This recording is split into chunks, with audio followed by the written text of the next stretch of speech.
Okay, may gabi sa tanan. Let's open our Bible sa book of Matthew. Matthew chapter 23 verse 10 to 11. Ato barugan mga kaigsunan. Chapter 23 verses 10 to 11. Ato dungan pagbasa as we read the verses. Ready, go.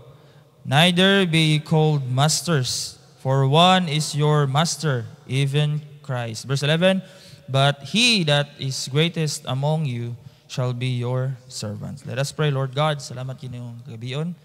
Thank you, Lord God, sa pag-gather sa mong katawhan karon, Lord, di sa simbahan. Salamat, Lord, sa protection ng imong gihatag sa matag usa. Sa kusog, Lord God, nga imong gi-provide. Help us, Lord God, to understand your word karong kagabion. Sa tanan, Lord, sa ilua kami sa mga kalapasan ng mga bata kanimo. Hinluwi kami, Lord God, sa miling dugo ni Kristo. And help us, Lord God, to have understanding, wisdom, Ginoo, sa pag-apply ani nga mensahe karon nga madunggan. Gihay ko, Lord God, sa pagwali, pag-share, kini nga pugyan po, Lord, sa ngalan ni Ginoong Hesus. Amen.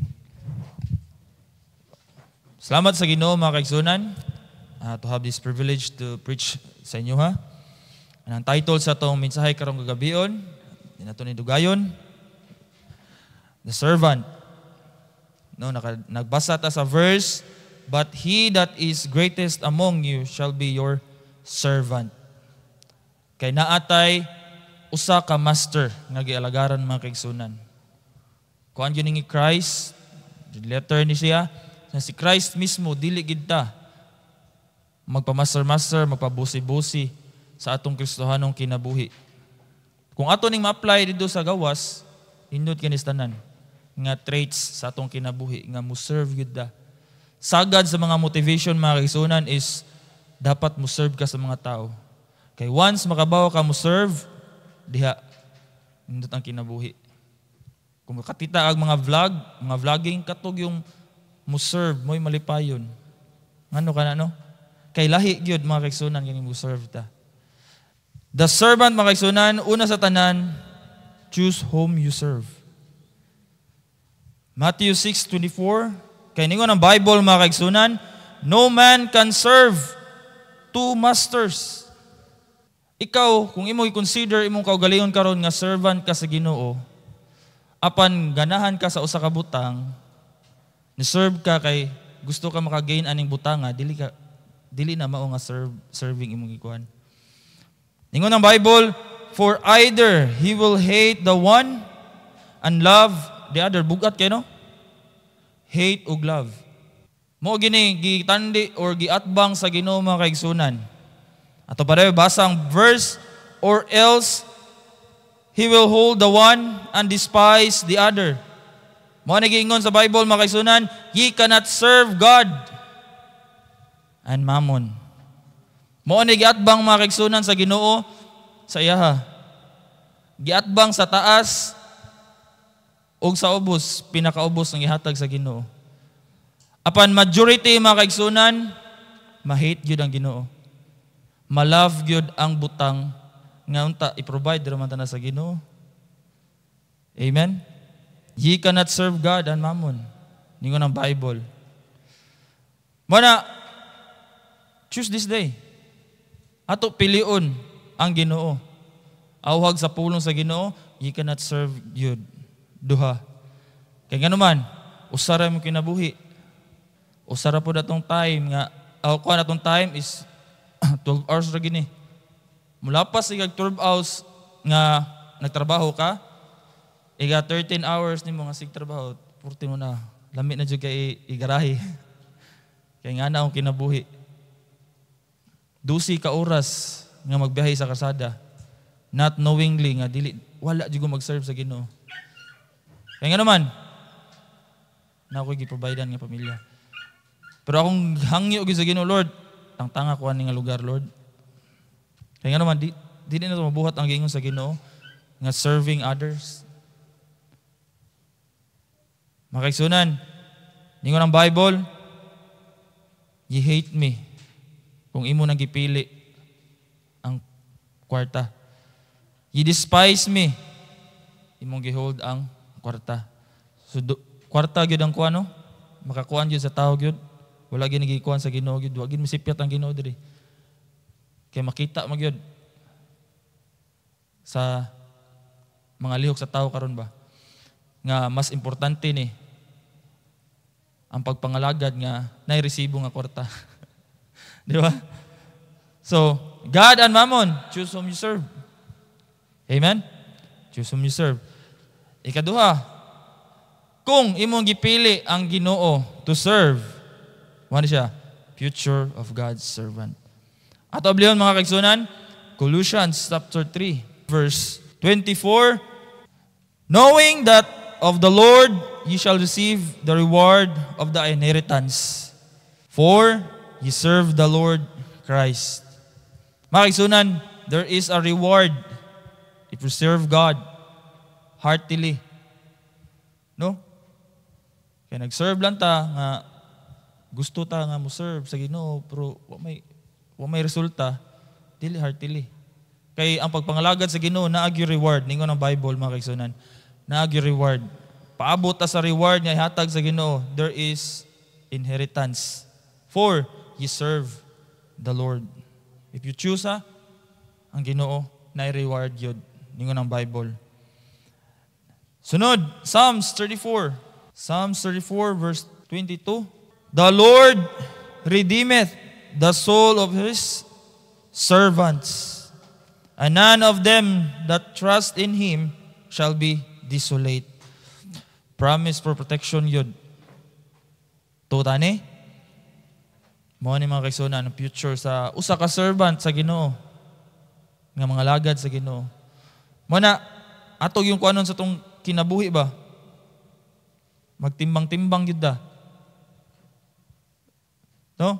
Magtimbang-timbang gyud da asa ta mga lagad. Mga lagad da sa tao, kwarta ihatag. Ang Ginoo, full package ang ihatag mga kaigsunan. Di lang kay kwarta. Anay joy. Kay sahay magod, nangalagad na rin do sa gawas sa mga tao. Dili ba nagdaghan kay sugo? Digid joy ang ihatag yun. Digid joy ang mugawas mga kaigsunan. Sa muna, grabe na kayong sugo ba? Bagut-but na yung mugawasan. Pero gisuluan, baka na. Pero nga makabagut-but mo ta. Pero kung ari ka mga lagad sa Ginoo, sigkapoy na joy. Amen? Promise for protection mga kaigsunan. The God that we will serve. Ningon siya dire. I-redeem ta niya. And none of them that trust in Him shall be desolate.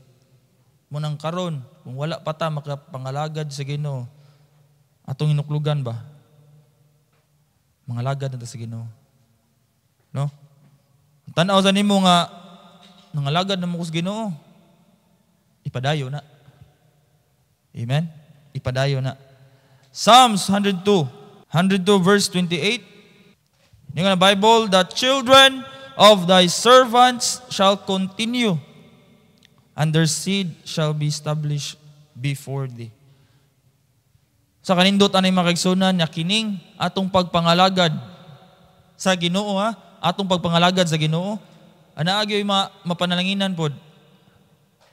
Di ba? Promise for preservation yun. Sa imong mga kaanakan, ingon siya dire, continue. Shall continue. Kung ang imong pagpangalagad mga kaigsunan, diya sa Ginoo, padayon, ingon siya dire, verse, and their seed shall be established before thee. Munang dako kay tagpapel mga kaigsunan, mga ginikanan, kung magtinarong ta diha sa Ginoo, ang atong mga anak makakontinue gyud sa grasya sa Ginoo.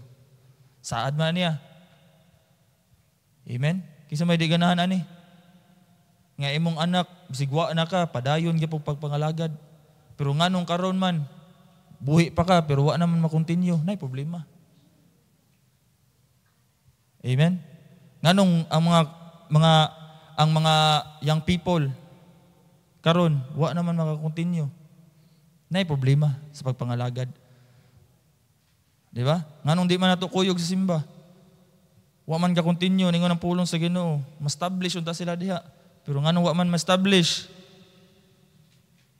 Because wa ta ka pangalagad og tarong. Amen. Future mga kaigsunan sa usa ka God's word. Nindot kasanan.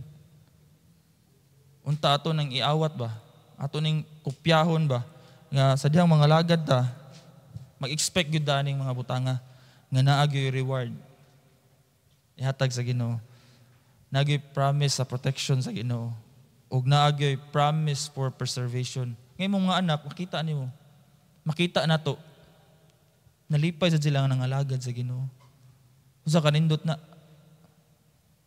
Murag atol nang i-take lightly ba nga, wa man akong anak diri. Wa na pud da. Uy, mablaka ta oy. Kay ngano, bunga na sa atong maunay atong kuan, resulta ba? Mo na resulta na to, anong gahi man sila, resulta na sa ato. Resulta na. Eh, bising maingon mo, mahal sa kaya, po kabawan niyo akong mga anak, ikadakuan eh, gahi na gani. Di na ko musimba pa, ari lang ko sa balay. Wa may Ginoo rito, atog mga Ginoo. Nigdako ka ni, mo na nakuyawan ko ba? Oh, Lord, tabangi, pila po kayo nahuna ang mga bata samot nagbudako na ninana sila kaugalingon. Mo na magtinarong gyud. Mura akong gihangyo sa Ginoo. List din akong unahuna Lord eh. Hindi na ta mahadlok og mga lagad sa Ginoo ba. Kay nakita na gani nga grasya sa Ginoo makasimba man gyud ta. Pero ang yawa mangita gyud na siya way. Ang tangon gyud na imong anak. It's either magpabilin ka, tantangon ka. Or, nagpabilin ka nga, stagnant ra. Nagsimba ra ka da, pero wala ka mga lagad sa Ginoo. Ano? Karon, kining last nga verse mo'y kuyaw. Kay nakita naman nato karon ang resulta sa atong pagpangalagad sa Ginoo. Kunuhay. Di ba? Kay kung tinud-an na kita ng alagad, mo resulta gini. Kini ma-preserve atong mga anak, ma-establish sila diha sa tiilan sa Ginoo. Nahadlok sila sa Ginoo. Pero nga wala may kadlok. Kinsa may itong basulon? Di ba? Di na ito mabasol ang Ginoo gyud. So karon, challenge sa pulong sa Ginoo, mga lagad tag insakto. Kanang sakto gid ba? Nga nagsalig gid sa Ginoo. Kaya na may mga promesa ang Ginoo. Amen? So I hope nga natay nakatunan. Yeah, I hope nga nahimo sa ding panalangin ng mensahe nga gihatag sa Ginoo sa kuha. Let's pray. Among labing dalay kong amahan, Lord, salamat kay Ginoo sa mubong mensahe Ginoo nga imong gihatag diri sa kuha. Salamat Lord God nga sa imong katawhan karon. I hope Lord God nga Lord, madawatan gud nila ang panalangin nga gikan sa imong pulong Lord. Doon na may mga pagbadlong, Lord. Tabangin mi Ginoo nga ma-amend mo mong mga sipyat. Tabangin mi, Lord God, nga makaserve gid mi diha ani mo Ginoo. Maangko na mo, Lord, ang imong promesa nagikan sa imong pulong. Tabangin mi, Lord, hatagin mi wisdom. Unsaon na mo, Lord God, nga among kinabuhi, among mabalik or ma-direct na mo, Lord God, sa imong kabubuton. Salamat, Lord God, sa mga pulong, Lord, nga nagapahi-remind diri ka namo nga unsa kanindot Lord nga mga lagad jud diha kanimo. Thank you Lord God ning gabion ug hima Lord among bayag diha kanimo sa ngalan ni Ginoong Hesus. Amen.